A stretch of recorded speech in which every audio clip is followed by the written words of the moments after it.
And next, we're just gonna go to the next topic here. Red flags when touring a property. If you haven't subscribed to the channel, please make sure you do so. That's how you help the channel grow.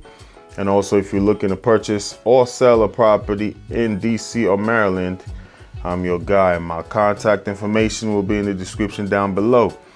I would say when touring a home, some issues are cosmetic and easy to fix, right? Others can be very expensive problems. So here are some of the biggest red flags to watch out for. You want to look out for large cracks in the walls, ceilings, or foundation. This tells you that's going to be a big problem.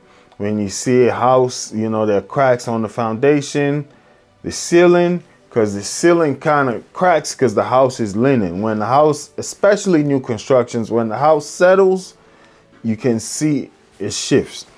Uneven or sloping floors, once again, that goes to the foundation.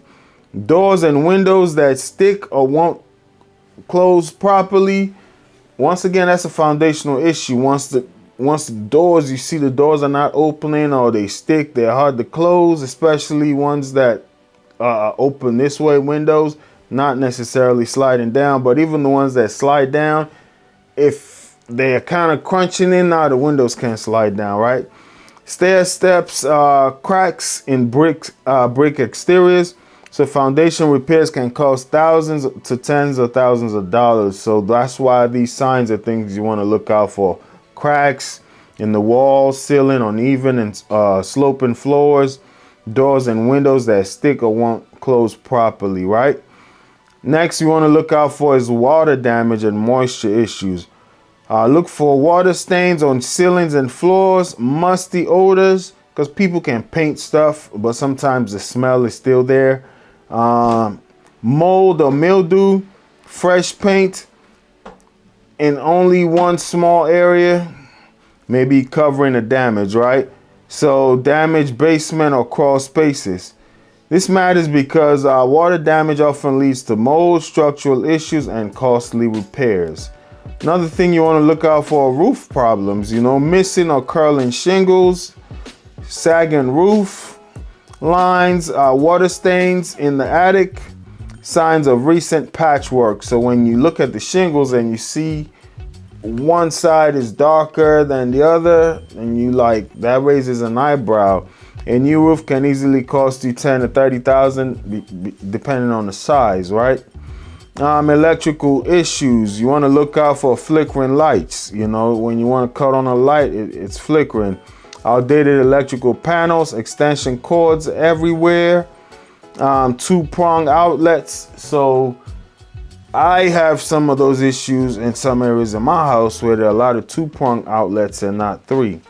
Burn marks around outlets. Electrical upgrades can be expensive and may present safety hazards.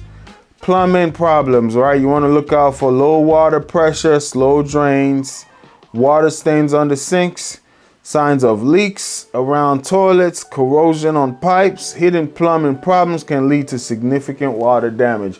So especially on the ground floor, the basement floor, underneath the kitchen, if it's a 2-level house, go underneath that kitchen level, see how that roof looks like, the ceiling, right? Or bathrooms, underneath the bathroom, see if the paint was there, if they had to work on that. HVAC near end of life, so look out for very old furnace or AC units, rust or corrosion, loud noise during operation, lack of maintenance records. So you'll see a sticker on most HVAC units and they'll tell you when they were serviced. So replacing heating and cooling system can cost thousands of dollars. So that's another thing you want to look out for. Next is evidence of poor maintenance, just peeling paint, rotten wood, broken fixtures, neglected landscape, multiple small unfinished repairs. If visible items were ignored, there may be larger hidden issues. So they say where there's smoke, there's fire. So if you just keep seeing little things, you need to worry about that. So termite tubes, wood damage, rodent droppings, pest traps throughout the home. Pest damage can be expensive.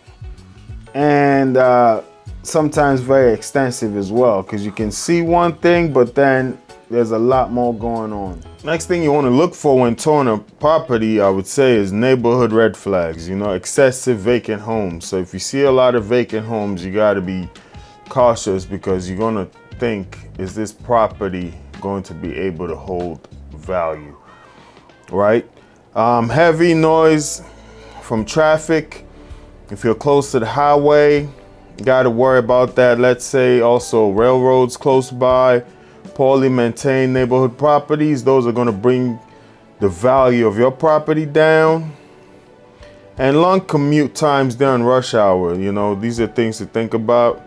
You can fix a house, but you can't fix the location. Just keep that in mind.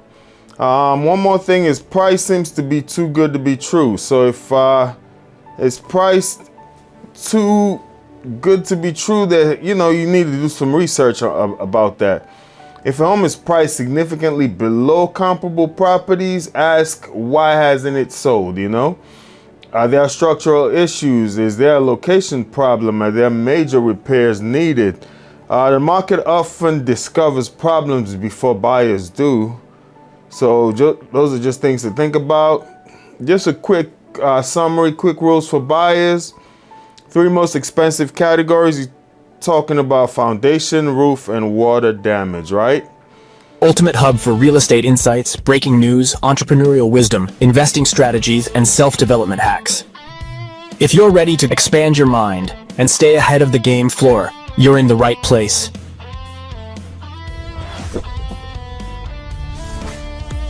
Subscribe now. Your future self will thank you.